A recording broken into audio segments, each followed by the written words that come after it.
Apan klaro ang pasabot ni Jesus. Dili kini pisikal nga pagkatawo, kundili espirituhanon. Maayong adlaw kanatong tanan. Kini si Reverendo Ray Anthony Baluran, usa sa mga bagong diakono sa Archdiocese sa Sugbo.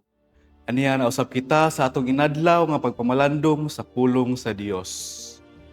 Sa atong ebanghelyo karong adlaw, makita nato ang panag-istorya ni Jesus ug ni Nicodemo, usa ka tawo nga relihiyoso, maalamon apan nagpangita gihapon sa mas lawom nga kamatuoran. Sama ni Nicodemo, daghan usab kanato ang nangita og tubag sa kinabuhi, kahulugan ug direksyon. Sa maong ebanghelyo, si Nicodemo miduol kang Jesus sa gabii. Tingali dili pa siya andam nga ipakita sa uban ang iyang tinuod nga pagbati o pangutana. Apan bisan pa man, miduol siya. Usahay susama kita ni Nicodemo. Mudangop sa Ginoo sa hilom, sa atong kaugalingong paagi, ilabi na kung bugat na ang atong gibati. Gitubag siya ni Jesus sa usa ka misteryosong pulong. Kinahanglang matawo pag-usab ang tawo. Nalibog si Nicodemo kung unsaon man pagkatawo pag-usab kung tigulang na. Apan klaro ang pasabot ni Jesus. Dili kini pisikal nga pagkatawo, kundili espirituhanon. Usa kini kapanaw sa pagbag-o sa kasing-kasing ug huna-huna.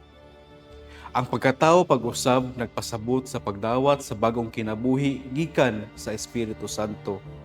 Dili kini mahitabo tungod lang sa atong kahibalo, kalampusan o maayong binuhatan.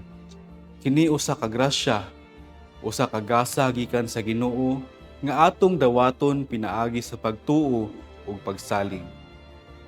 Mga igsuon, gihagit kita sa ebanghelyo karon nga mangutana, andam ba kita nga matawo pag-usab?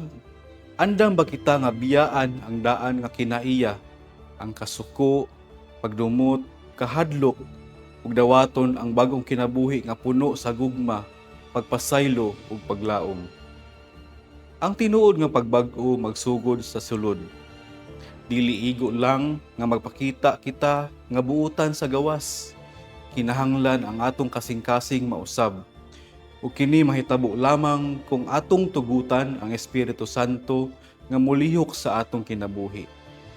Sama ni Nicodemo, hinaot nga magpadayon kita sa pagpangita sa kamatuoran ug dili mahadlok sa pagduol kang Hesus bisan pa sa atong mga pangutana ug kalibog.